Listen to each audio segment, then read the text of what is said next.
Irmãos, abram a palavra de Deus em Lucas, capítulo 4, a partir do verso 1.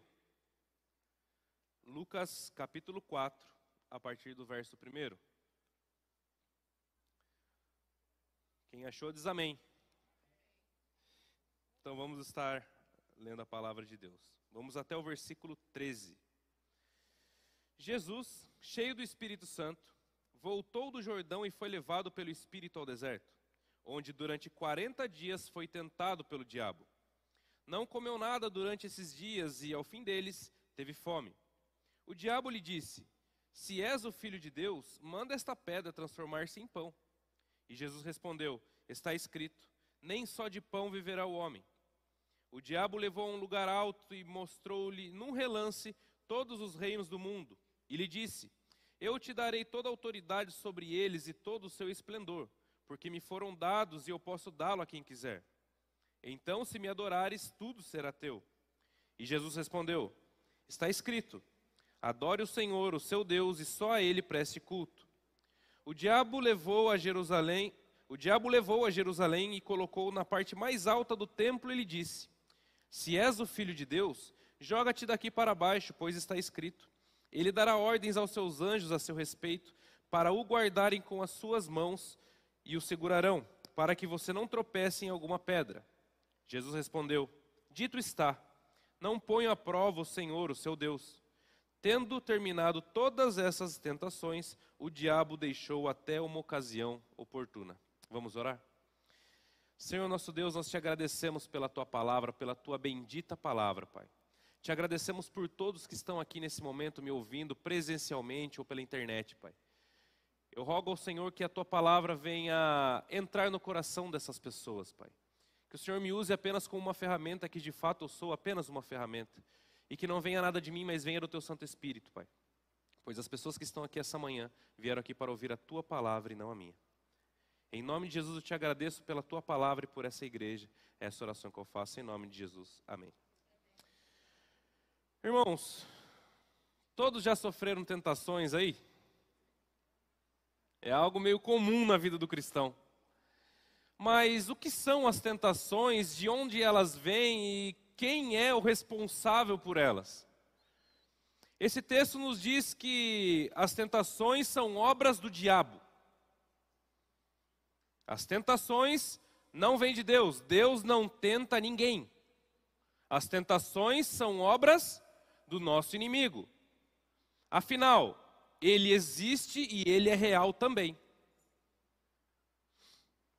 Parece ser óbvio falar que o nosso inimigo ele é real, mas tem muitos cristãos caindo em tentação por levar o diabo na brincadeira. Tem muitos cristãos levando... Obrigado, Kaique. Deus abençoe. Tem muitos cristãos levando a vida cristã em banho-maria, de uma forma morna, de qualquer jeito, achando que de fato nós não temos um inimigo real, e ele é real. Assim como Deus é real, Criador dos céus e da terra, temos um inimigo real também. E isso está ligado intimamente à batalha espiritual que todos os cristãos vivem. Fale para o seu irmão, vivemos em uma batalha espiritual. E isso é uma realidade. Em Efésios 6, a Bíblia nos orienta como nós devemos entrar para essa guerra. O que nós devemos usar, as armaduras corretas para usar nessa guerra. E se nós temos uma guerra, nós temos um inimigo, nós temos um adversário. E hoje nós falaremos sobre as tentações. As tentações são talvez uma das armas mais eficazes que esse inimigo usa contra os cristãos. A Bíblia diz que ele está ao nosso derredor como um leão, esperando apenas uma brecha para nos devorar. O texto que nós lemos diz que ele foi insistente. Se ele foi insistente com o próprio Deus, que dirá conosco? Se ele foi insistente com o próprio Jesus, quem dirá ele vai ser comigo e com vocês? Sim? Então, começando o nosso texto, a partir do versículo 1, nós lemos que Jesus, cheio do Espírito Santo, voltou do Jordão e foi levado pelo Espírito, com E maiúsculo, ao deserto. Isso nos ensina uma grande lição.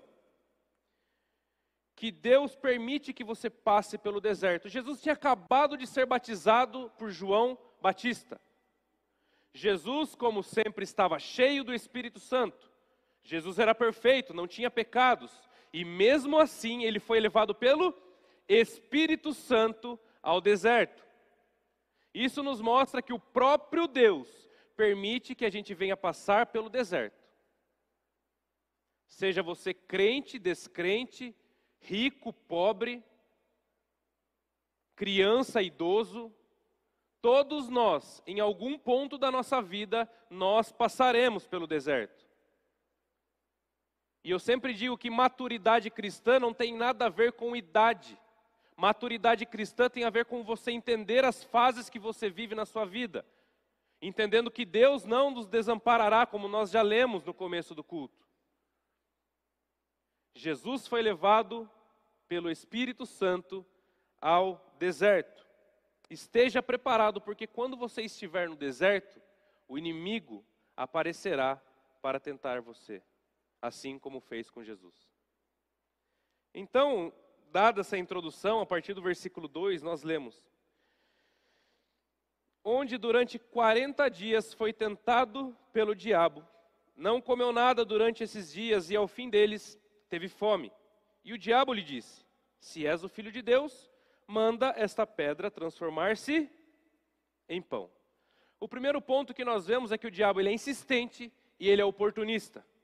A Bíblia diz que durante 40 dias ele tentou Jesus. Não é que ele tentou Jesus agora, não, no final dos 40 dias. A Bíblia diz que ele tentou Jesus por 40 dias. Ele é insistente. Essa é uma característica do nosso inimigo. Ele é insistente. E isso nós temos que entender que na vida do cristão, as tentações elas são constantes e diárias. Não pense você que uma tentação na sua vida passou e está tudo bem. Logo virá outra. E logo virá outra. E depois mais outra, porque a nossa vida é assim. Isso é uma coisa que nós que somos servos de Jesus Cristo, nós temos que, de uma certa forma, saber lidar e acostumar com isso. Porque não é pecado você ser tentado, o pecado é você cair em tentação. Pois Jesus não teve pecado e ele foi tentado. Então não é pecado você ser tentado. Pecado é você cair em tentação. Outra coisa, não pense que só você sofre tentações. Porque muitas vezes nós estamos passando por algumas coisas aí, sofrendo tentações e nós pensamos, poxa, eu acho que eu tô vivendo muito errado, não é possível. Parece que só eu sofro tentações. Não. Todos cristãos sofrem tentações. Todos. Todos. Não tem ninguém nessa terra que se declare filho de Deus e se levante como luz, o sal da terra e a luz do mundo, e as trevas também não se levantem para derrubá-lo. Porque quando você se declara sal da terra e luz do mundo, automaticamente você declara a sua posição nesse mundo e obviamente o outro lado tenta te derrubar, e esse lado é as trevas. Somos luz? Sim ou não? E aonde a luz está, as trevas são dissipadas. Porém as tentações elas chegam. Uma vez um dos meus primeiros trabalhos, tinha 19 anos. Eu trabalhava numa empresa lá e tinha um rapaz que ele era, durante sábado e domingo ele era crente, durante segunda a sexta ele era o que você quisesse que ele seja. E ele disse para mim o seguinte: olha, sabe por que eu não pego firme na igreja? Eu falei, não, porque você não tem compromisso. Não, é porque eu tenho medo da retaliação do inimigo. Rapaz, se eu pegar firme na igreja, minha vida não vai ser mais, eu não vou ficar mais em paz. Então, para não arrumar briga com o lado de lá, eu fico no meio do caminho. Inteligente, né? Mas ele esqueceu que Jesus disse: ser frio ou quente, porque morno eu vou vomitar da minha boca. Não foi isso que Jesus disse? Ou você é frio, ou você é quente. Morno não dá. Morno não dá. Isso nos ensina que no reino de Deus não existe meio termo, não existe meio do caminho, não existe em cima do muro. Ou você é luz, ou você é trevas. Não existe aquela luz meia fase quando está acabando a energia. Ou você é sal, ou você é açúcar. Não tem um meio termo entre os dois. Primeiro, a primeira lição que nós vemos é que ele é insistente. Sempre, sempre, sempre ele vai tentar os filhos de Deus. Ele tentou o próprio Jesus e nós não seremos diferentes. O segundo ponto é que a Bíblia diz que no final dos 40 dias, Jesus sentiu fome. O diabo, ele é oportunista. Jesus, como não tinha nenhuma mancha em seu caráter, como não tinha nenhum defeito, como não tinha uma vírgula de corrupção no caráter de Jesus, durante 40 dias ele tentou Jesus de todas as maneiras e não fez Jesus cair, porque Jesus era perfeito. Porém, no final dos 40 dias, Jesus, como ser humano, ele sentiu fome. Era uma necessidade física que Jesus sentiu. Não era uma fraqueza de Jesus, era uma necessidade. 40 dias depois, Jesus sentiu fome. E o que o diabo disse? Se tu és mesmo filho de Deus, transforma essas pedras aqui em pão e mate a sua fome. Vocês entenderam como ele é oportunista? Vocês entenderam que no momento em que mais você mostrar fraqueza, que não era o caso de Jesus, era uma dificuldade, mas no nosso caso será alguma fraqueza ou alguma brecha, ele estará lá para tentar você? Ele esperou 40 dias até ver algum tipo de fraqueza em Jesus, que pela sua forma física sentiu necessidade de comer. Então ele tentou Jesus, olha, transforma essa pedra em pão, você não é o filho de Deus? Irmãos, eu sempre costumo dizer que ele não vai aparecer para você de chifre, vermelho, com tridente na mão, e te assustar. Se ele aparecer assim para vocês, sejam sinceros comigo, o que vocês vão fazer? Sair correndo. Hã? Ou se você for muito corajoso, você vai enfrentar um pouquinho, mas depois vai sair correndo também. Ele não quer te assustar, não. Ele vai aparecer naquilo que você mais gosta, ou que você mais está precisando no momento. Ele vai aparecer com uma necessidade do momento. Ou ele vai aparecer para você através de um vício, ou através de uma fraqueza que você tenha. Ele não vai aparecer feio para você não, irmãos. Para aquele que usa drogas ou usou drogas, ele vai aparecer através de um cigarro, ele vai aparecer atrás de um cachimbo, ele vai aparecer atrás de alguma coisa. Para aquele que tem problema com alcoolismo, ele vai aparecer atrás de um copo de cachaça, ele vai aparecer atrás de um copo de cerveja, de vinho, enfim. Para aquele que tem dificuldade com pornografia, ele vai aparecer atrás de um teclado. Não vai aparecer feio para você, não. Esse é o grande erro que nós temos. Isso aqui não tem nada a ver. Isso aqui é comum, é normal. Uma vez eu fui tentado pelo diabo. A gente estava numa fase financeira bem complicada. Sabe quando é bem complicado? Talvez vocês não saibam, mas é bem complicado. E nós estávamos, foi logo no começo do meu casamento, e nós fomos no shopping lá, porque eu ia pagar o meu cartão de crédito, eu vou contar para vocês. E daí eu cheguei lá e não consegui pagar o cartão de crédito, não sei o que aconteceu, não deu. Só que era com esse cartão de crédito que eu ia pagar a saída do estacionamento do shopping, que é um absurdo de caro. E tá, daí eu olhei para ela e falei, beleza, a gente entrou, mas o cartão não está pago, como que a gente vai sair? Precisa pagar para sair. Dela é verdade, né? Falei, é. Tá bom, vamos lá. Daí a gente estava passando na frente de daquele, como que é? Aquele caixa que paga. Você acredita que no momento em que eu passei, um rapaz pagou o dele e esqueceu o cartão ali e saiu? Sabe quando faz aquele estralinho para frente e o cartão joga? Sabe? Foi assim, aí sua oportunidade de sair daqui já está pago. Olha só, está pago, é só sair. O rapaz esqueceu o cartão e foi embora. Eu olhei para ela, peguei o cartão e corri atrás do rapaz e falei, ó, você esqueceu o seu cartão lá. Mas aquilo para mim no momento foi algo tão oportunista, foi algo que era uma oportunidade para resolver o meu problema naquele momento. Olha, o rapaz pagou e saiu e esqueceu o cartão dele, já está pago, pega e sai. Daí eu devolvi o cartão para o rapaz. Daí, glória a Deus, tinha uma moça lá que trabalhava com a Maressa, que era amiga da Maressa e resolveu o nosso problema, graças a Deus. Mas vocês entenderam como no momento em que você tiver com mais dificuldade é onde o diabo vai aparecer para fazer com que você se corrompa? Ele vai te oferecer situações para que você caia, para que você negue a sua fé em quem você crê, em coisas simples mesmo. Então sempre nós temos que estar atentos, não dar brechas, e às vezes nós estamos dando brecha. Qual é a brecha que você está dando? Sem dar brecha, ele já nos vigia dia e noite, imagine se você der brecha. Amém?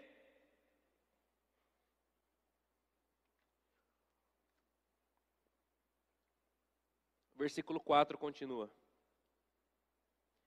E Jesus respondeu: está escrito, nem só de pão viverá o homem.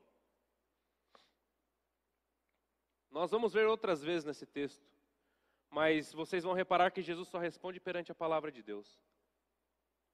Jesus usa um texto que está em Deuteronômio 8:3. Ele usa o mesmo texto. Está escrito também, nem só de pão viverá o homem. Jesus diz que nem apenas do alimento físico é que as pessoas vivem, mas principalmente do alimento espiritual. Principalmente do alimento espiritual. E nós vemos nos dias de hoje uma controvérsia. Pessoas dando muito mais peso, atenção e prioridade para a sua saúde física e esquecendo totalmente da sua saúde espiritual. Pessoas que dão muita importância para o corpo, e isso é louvável, pois a saúde em primeiro lugar. Porém, a saúde espiritual é a nossa prioridade. Pois nós temos que entender que nós vamos viver aqui nessa terra há 90, 100 anos, se vivermos bem. A eternidade é toda lá. A eternidade é toda lá. Como está a sua saúde espiritual? Será que muitas vezes você gasta mais tempo numa academia do que orando e lendo a Bíblia e falando com Deus? Será que muitas vezes você se preocupa tanto com algumas coisas e vai esquecendo o que é o principal? Vocês já repararam que, já falaram para mim muitas pessoas, olha, eu não tenho tempo de ler e orar, olha, não dá tempo de, sabe, ficar ali um tempo legal na frente do computador, meditando, lendo a Bíblia, orando. Mas quando a pessoa, um exemplo, ela quer cuidar da sua saúde física, ela arruma tempo ou não para ir à academia? Nem que seja de noite ou de manhã cedo, quando abre. Porque eu sempre digo, nós arrumamos tempo para aquilo que é a nossa prioridade. O que é prioridade para você? Você vai arrumar tempo para ela. Você vai encaixar no seu dia, é a sua prioridade. Mas infelizmente a palavra de Deus não é prioridade para muitas pessoas. E daí vem a velha desculpa que não tem tempo. Do versículo 5 ao 7, a Bíblia continua dizendo assim: o diabo levou a um lugar alto e mostrou-lhe em relance todos os reinos do mundo. E lhe disse: eu te darei toda a autoridade sobre eles e todo o seu esplendor, porque foram dadas e eu posso dá-la a quem eu quiser. Então, se me adorares, tudo será teu. O nosso inimigo, além de ser insistente, oportunista, ele é mentiroso. Aliás, é a única paternidade que a Bíblia relaciona com o diabo, que ele é o pai da mentira. Ele não é dono de nada. Vocês percebem que ele contou uma mentira para Jesus. Olha, tudo me foi dado, tudo é meu, e eu lhe darei se prostrares perante a mim. Não. Ele é mentiroso. Ele não é dono de nada. Tudo é do nosso Deus. Porque dele, por ele, para ele são todas as coisas. E muitas pessoas se deixam levar pelo canto da sereia, se deixam levar por aquele papo bonito, se deixam levar por aquela mentira, por aquela coisa bonita de se ouvir, mas que não é realidade. E quando vê, estão caídas no lamaçal do pecado, e quando vê, já tomaram aquela rasteira. Porque ele gosta de contar historinhas. Não acredite nas ilusões. Mas acho que o rapaz que pregou aqui ontem, ele até falou isso. Tem muita gente que brinca de ser crente. Mas o diabo, ele não brinca de ser diabo. Enquanto você entra numa guerra espiritual para brincar, ou muitas vezes entra dormindo numa guerra, se um soldado entrar sonolento numa guerra, o que vai acontecer? Hã? Se um soldado não entrar preparado numa guerra, o que acontece? Tem que estar preparado, sim ou não? E tem muito cristão que entra na guerra. Mas o diabo, ele nunca vai brincar com o papel dele. Porque ele nos vigia 24 horas. E nós temos um inimigo, estamos numa guerra, e isso nada vai mudar. Até a volta do nosso Cristo, nada vai mudar. O que muda é o nosso estado de pecaminosidade com o nosso estado de salvação. Porque Ele nos salva. Porém, enquanto Cristo não voltar, estamos numa guerra espiritual. Vivemos constantemente, lutando contra o nosso inimigo, constantemente. Ou nós aprendemos a lutar essa guerra, ou nós sempre vamos estar de testa no chão, caídos. É uma realidade. Jesus nunca prometeu que você aceitando Ele, sua vida ia ser um mar de rosas, prometeu? Tem algum versículo na Bíblia que diz, olha, vinde a mim vocês que querem ter uma vida tranquila. É isso? Não. No mundo vocês vão ter aflições.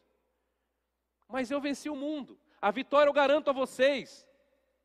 Mas nada é fácil. Nada é fácil. Paulo que o diga. Nada é fácil. E tantos outros que perderam a cabeça pelo nome de Cristo.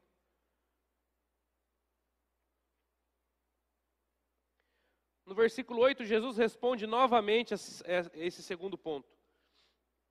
E Jesus respondeu, está escrito, adore o Senhor teu Deus e só preste culto a Ele. Qual que era a Bíblia de Jesus, irmãos?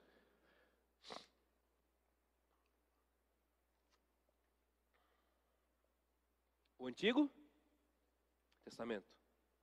Jesus, dessa vez, ele cita um texto que está em Deuteronômio 6,13. Somente devemos adorar a Deus. Primeiro, ele responde novamente na palavra de Deus. A nossa maior arma é a palavra de Deus. E segundo, ele diz, adore apenas o Senhor teu Deus. E muitas vezes você pode pensar, mas isso eu tenho feito, eu não participo de outras igrejas aí que são idólatras. Ou eu, sei lá, eu cresci na igreja, eu creio que existe um só Deus. Mas muitas vezes você tem adorado um Deus que você criou aqui, ó. E que não é o Deus da Bíblia. Muitas vezes nós criamos um Deus, criamos deuses para nós mesmos. Muitas vezes nós estamos atrás, nesse mundo que nós vivemos hoje de tecnologia, onde todos são conhecidos em todos os lugares, acabamos idolatrando um cantor, um político, alguém conhecido. Acabamos criando deuses para nós mesmos, porque uma vez eu vi uma frase muito interessante, que o ser humano ele tem uma grande capacidade de criar deuses, e isso é a mais pura verdade. O ser humano ele tem uma grande capacidade de criar deuses para si. A história nos conta isso. O que o povo de Israel, quando saiu do Egito, fez no deserto? Quando Moisés subiu para orar durante 40 dias, o que o povo fez? Um bezerro de ouro. Todo o tempo da história nós vemos seres humanos criando deuses para si. E muitas vezes você criou um Deus para você que está na forma do seu filho, da sua esposa, do seu marido, do seu emprego, da sua vida financeira, enfim. Qualquer área que seja. Porque muitas vezes você transforma em Deus alguma coisa. E o que é endeusar alguma coisa? É você dar prioridade, tirar Deus da sua prioridade para colocar outra coisa. Ah, não é bem assim, sim. A Bíblia diz que Deus é a nossa prioridade. Se você tira Ele da prioridade e coloca outra coisa, o que acontece? Aquilo vira o seu Deus. Cuidado com a idolatria. Porque muitas vezes nós pensamos que apenas outras religiões idolatram, e nós fazemos isso constantemente. Constantemente. O versículo 9 ao 11 diz: o diabo o levou a Jerusalém, colocou-o na parte mais alta do templo e disse: se és o filho de Deus, joga-te daqui para baixo, pois está escrito: ele dará ordens aos seus anjos a seu respeito, para o guardarem, com as mãos eles o segurarão, para que você não tropece em alguma pedra. Esse acho que é o ponto mais perigoso da tentação. Quando o diabo começa a deturpar a palavra de Deus para fazer muitos caírem. Você percebe que ele tentou Jesus pela fome, não deu certo. Ele quis mexer com o ego de Jesus, ou aquela sede do poder, coisa que Jesus também não caiu, mostrando todos os reinos do mundo, não foi isso? Agora ele muda de estratégia. Não deu certo a fome, não deu certo o poder. Já que ele está usando a palavra de Deus contra mim, eu vou usar a palavra de Deus contra ele. Olha, levou até o lugar mais alto do templo e disse: se joga daqui, pois está. Repararam como ele é sorrateiro? Repararam como ele usa até a palavra de Deus deturpadamente para enganar a muitos? Por isso que nós vemos muitas heresias hoje. Por isso que nós vemos muitas coisas relacionadas à palavra de Deus que chega a dar nojo. Porque a pior coisa do mundo é o diabo usar a palavra de Deus errada para deturpar a mente de muitos. Quantos escândalos nós não conhecemos? Quantos escândalos e doutrinas falsas nós não conhecemos nos dias de hoje? Que aparecem por quê? Porque ele deturpa a palavra de Deus. Só para vocês entenderem, o diabo citou Salmos 91, 11, 12. E o texto original diz assim: pois aos seus anjos dará ordem a teu respeito, gravem essa frase, para te guardarem em todos os seus caminhos. Eles te sustentarão as suas mãos, para que não tropecem em alguma pedra. Mas o diabo, ele não citou essa frase.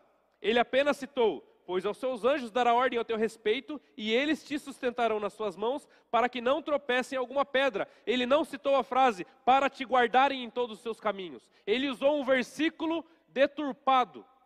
O que isso quer dizer? A Bíblia, o Salmo diz verdadeiramente que Deus guardará você nos seus caminhos, se você estiver no caminho dele, em obediência a Deus. Ele não cita essa parte do versículo. Ele apenas cita: você joga daqui, pois está escrito, ele guardará você. Ele te guardará. Se vocês quiserem abrir a referência aí, é Salmos 91, 11, 12. Ele usa meio versículo para fazer Jesus se jogar do templo. E sabe o que isso significa? Que a palavra de Deus promete que ele nos guardará com as suas mãos para aqueles que vivem em obediência. Pois Deus não tem responsabilidade e fidelidade com as nossas irresponsabilidades. Deus, ele não tem fidelidade com a loucura do homem, pois se jogar da altura de um templo seria loucura. Deus, ele não tem fidelidade com a sua loucura e nem com a minha. Ele tem fidelidade com a palavra dele. Ontem eu até estava conversando com uma jovem. Perguntou: Deus é fiel? Eu falei: sim, Deus é fiel. A palavra dele. Deus não é fiel a você, você vivendo da forma que você quer e você provando ele a hora que você quer. Provar a Deus, tentar a Deus, é você querer que ele faça uma coisa que ele nunca prometeu. Isso é tentar a Deus. Você querer que ele faça algo que a palavra de Deus não diz, mas deturpadamente você acredita nas mentiras que o diabo está te contando. Ele não tem responsabilidade com a sua irresponsabilidade. Exemplo, alguns anos atrás, um missionário na China, ele estava no zoológico e decidiu: olha, eu vou entrar na jaula do leão, pois Deus me disse que ele vai me salvar assim como fez com Daniel. O rapaz entrou. Ele saiu todo cortado do recinto dos leões. Só não morreu por causa que a guarda do zoológico acabaram atirando nos leões. Deus tem compromisso com a loucura dele? Deus alguma vez disse para ele fazer isso? Deus nunca disse para você se jogar de nada, de nenhum lugar. Ele diz que Ele guardará os nossos caminhos, nos protegerá, nos sustentará, se estivermos no caminho dEle. E é meio estranho nós entendermos que alguém que sobe num prédio para se matar, está nos caminhos dEle. Ele não tem compromisso com a sua loucura, e nem com a minha, ele tem compromisso com a palavra dEle. Então nós vemos que o diabo ele deturpa a palavra de Deus para fazer Jesus cair, para fazer Jesus pular. Bom, já que Jesus está usando a palavra contra mim, eu também usarei contra ele, mas sempre deturpadamente. Por isso, meus irmãos, analise tudo que falam para você, quem você ouve, o que você assiste, com quem você conversa, o que você faz. Não vai achando que todo mundo que sobe num púlpito e abre a boca para falar da palavra de Deus está falando correto, não. Analise. Tem uma vez, lá na igreja que a gente participava em Votorantim, sempre, procura a igreja mais próxima da sua casa, sempre falavam isso para mim. Eu falei, não procura a igreja mais próxima da sua casa, procura a igreja mais próxima da Bíblia. Porque muitas vezes a igreja próxima da sua casa está a quilômetros da Bíblia. Está a quilômetros da palavra de Deus, da verdade bíblica. Então procure uma igreja mais próxima da Bíblia. Então, irmãos, nós temos que prestar muito atenção. Pois essa arma que ele usou aqui, hoje em dia está muito evidente. Com tantas igrejas, denominações, enfim, tantas seitas, colocando a palavra de Deus como a verdade, mas uma verdade totalmente deturpada. E isso é obra do diabo.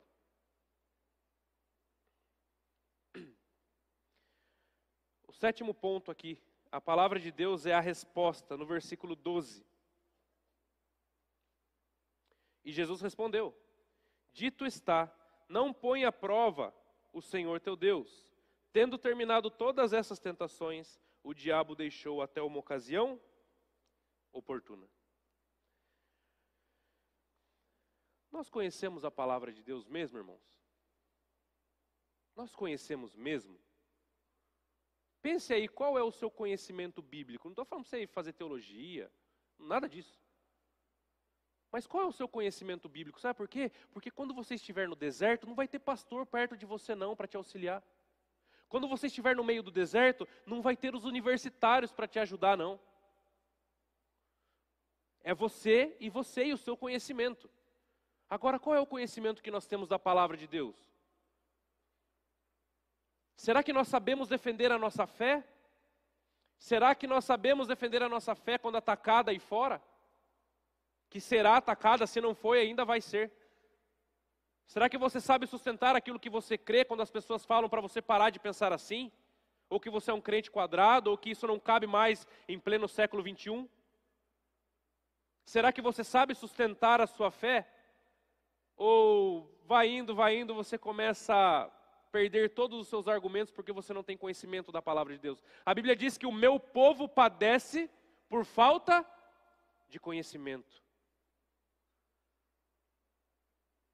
Irmãos, isso não é, ler a Bíblia não é só para pastor, não. Ler a Bíblia não é para diácono só. Ler a Bíblia não é só para aqueles que pregam a palavra de Deus, mesmo que não seja pastor, é líder de algum ministério. Ler a palavra de Deus e conhecê-la, não ler como uma revista que você lê, um jornal, é a nossa obrigação. O que é obrigação? Temos que fazer. Pois se temos uma guerra espiritual, estamos nela, você queira ou não, você está numa guerra espiritual. Você queira ou não queira. Temos um inimigo, você queira ou não queira. E ele usa as suas armas, você queira ou não queira. E a nossa ferramenta mais poderosa, nós deixamos no fundo do armário. A Bíblia diz guardei a tua palavra no meu, para não. E tem muita gente guardando a palavra de Deus em cima da estante ou do guarda-roupa. E tem muita gente guardando a palavra de Deus na gaveta, sendo que era para nós guardarmos no nosso, para não pecar contra ti. Jesus, em todo o tempo, ele usou a palavra de Deus contra o diabo. A Bíblia nunca disse para você ter medo do diabo. Ela disse para você resistir a ele. Resistir ao diabo, e ele não confia na sua própria força, não acha que você é o crente top, não acha que você está em outro patamar, porque o orgulho precede a queda. Confie na palavra de Deus e tenha ela como a sua principal arma nessa guerra que você vive. Outra coisa interessante é, a Bíblia diz que ele deixou Jesus até uma ocasião oportuna. Vemos outros relatos que Jesus foi tentado. Quando Pedro disse para ele, você não morrerás, o que ele disse para Pedro? Afaste-te de mim, Satanás. Ele nunca para. Com Jesus ele deixou até uma ocasião oportuna. E será assim. Mais uma vez, e mais outra, e mais outra. Essa guerra só acaba, irmãos, quando nós somos de volta para o lar. Essa guerra só acaba quando nós estivermos de fato no nosso verdadeiro lar. Enquanto estamos aqui, aprenda a lutar. Porque tem muitos que estão fechando os olhos para essa guerra. Mas ela existe. Você fechando seus olhos ou não, ela existe. E causa grandes consequências para aqueles que não tomam posição e usam a espada. Se você não usa uma espada numa guerra, daquela época, porque hoje tem arma, né? Se você não usa a espada numa guerra naquela época, você era alguém que estava apenas ali para morrer. Apenas mais um para morrer. Então, irmãos, que nós possamos estar atentos. Vigiai e orai. Estejam atentos, porque os dias maus vêm. O deserto vem para todos. E o que vai fazer você sair de pé é o seu conhecimento dessa santa palavra. É o conhecimento que você tem da palavra de Deus. Não da palavra que o diabo usa deturpada. Não do que você acha certa, porque tem muitas pessoas que não concordam com a Bíblia e acham que a Bíblia está errada.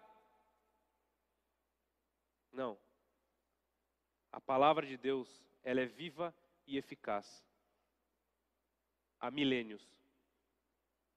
Então que nós possamos crer nela e ter ela como nossa principal arma no meio do deserto. Amém? Vamos orar? Senhor nosso Deus, nós te agradecemos por essas orientações, Pai. Te agradecemos porque o Senhor nos ensinou que no meio do deserto o nosso inimigo aparecerá para nos tentar. Mas o Senhor nos ensinou que ter conhecimento da Tua palavra e guardar ela no nosso coração, nós resistiremos a qualquer ventania e qualquer tempestade. Que o Senhor possa nos conscientizar, Pai. Que o Senhor possa colocar essa palavra todos os dias da semana no nosso coração. Porque talvez hoje, amanhã ou depois nós possamos passar pelo que o Senhor passou. E muitos têm caído, Pai. Muitos têm caído por levar essa guerra espiritual na brincadeira. Muitos têm caído porque acham que o inimigo não é verdadeiro. Mas a Tua palavra não mente para nós. A Tua palavra ela é viva e eficaz. E glórias ao Senhor por isso. Que o Senhor nos prepare, que o Senhor nos dê maturidade cristã. Que o Senhor venha nos fazer entender que sem a Tua palavra, nós não somos absolutamente nada, porque a Tua palavra diz que é lâmpada para os nossos pés. E quando chegarem os dias escuros, apenas a lâmpada clareará os nossos caminhos. Muito obrigado por todos que estão aqui.